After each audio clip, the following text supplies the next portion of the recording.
Hello guys खुलुमबाय आंनि गोदान इउटुब भिडिअ नोंथांमोनखौ बयखौबो बरायबाय। आं सानो नोंथांमोना बयबो मोजाङैनो दं, आंबो मोजाङैनो दं।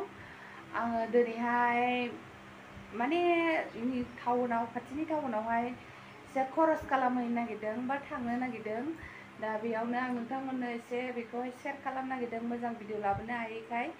दा नोंथांमोना जाय आंनि भिडिअखौ नायनो मोजां मोनो नायलांबाय थादो, देखायलांबाय थानोसै आङो। थौदो बिदिब्ला ओंखारबाय जों थांनो। नै लक्ष्मीबो थांगोन, टिउसन गनानै दासो फैदों।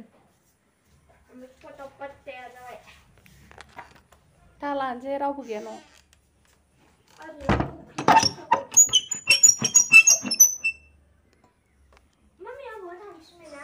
न' गुदिनिफ्रायनो टट' मोनबाय दिनै, नै गेटनिफ्राय ओंखारबो मोना।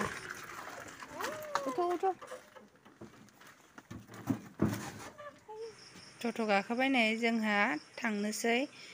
नैबेयो जाहैबाय मेन हाइरड गाखोबाय। नै रामकृष्ण मन्दिर बियो बानायगासिनो दं, दाबो फुल हायाखै। मालाबा नोंसिनो मोजां भिडिअ लाबोना होगोन आं।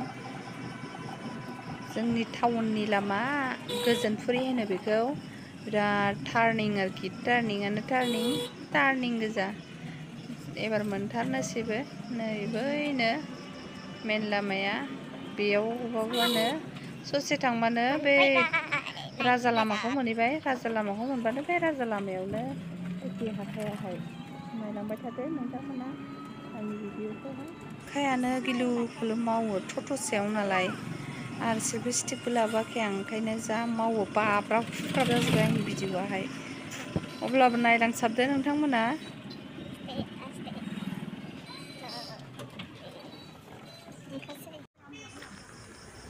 नैबेजोंहाय हाबलांसै, नैबे फिसा लामाजों। हौरै लामाया मेन लामाया, होमबाबो जों नैबे सिखाव लामाजों हाबनोसै। हांसो बेदर नायनोसै बेयाव मोनो ना मोना। हांसो बेदर मोनाबा दाउ लकेलखौनो लानानै थांसै। नैबे साइडआव बोरमा फानो, बैयाव दाउ बयलार, दाउ लकेल, ना गासिबो मोनजोबो। नैबेयावहायनो दाउआ आरोखि, बेयावनो सोंनोसै आं। हांसोखौबो बावनो मोनो, दाउ लकेल, दाउ बयलार। बेयाव गासिबो हाइरड सेर सेर मैगं फानजोबो। हांसोखौथ' मोनाखिसै आं, दाउ लकेल लाबाय। मैगं लानोसै, फोरला लानायनि उनावहाय सबाय बिमा लानोसै। चल' नायबाय था र'। बे हाथायखौ होनो नाइटि बाजार। बेलासियावल' जायो, 3टा 4टानिफ्राय।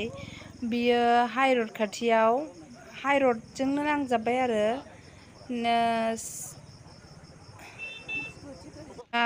अभार ब्रिज आरो इन्टारनेशनेल स्कुलबो दं खाथियावनो।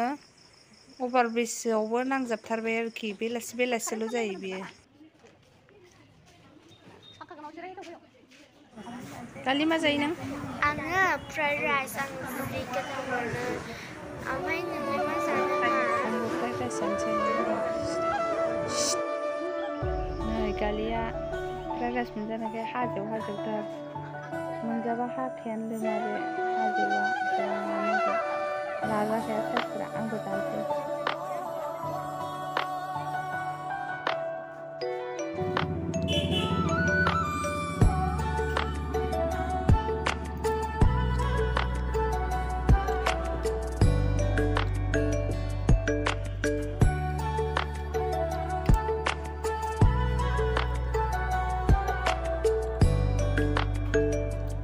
बेयावनो मोनसे खाथियावहाय हटेल दं नालाय, बेयावहाय जोङो फ्राइड राइस जाफैबाय बिमा फिसानो। फ्राइड राइसआ फुल प्लेटआवहाय 100 रुपिस। दा जोङो हाफ प्लेट जादों। हाफ प्लेटआवनो बुरजा मोनखायो नालाय। आरो बेलासिबो दा मोनायाव ओंखाम जानांगौ दाउ लकेलजोंहाय। दाउ लकेल लादों, फोरला लादों। दाउ लकेलजों फोरलाजों संनानै जाहैसै जोंहा। ओमफ्राय मोनाबायबो, पिकचारफ्राबो बारा मोजाङै क्लियार फैयाखिसै, बेनिखायनो आं भिडिअ बानायबाय थानाय जायाखिसै आरो। भिडिअखौ आं एसेयावनो फोजोबनो सानबाय। आंनि भिडिअखौ जाय बिथांमोना नायनो मोजां नायो, अन्नानै आंनि भिडिअखौ लाइक, शेयार, कमेन्ट खालामना हो। बाय बाय, गुड नाइट। नेक्स्ट भिडिअ लोगो मोनफिनगोन। बाय बाय।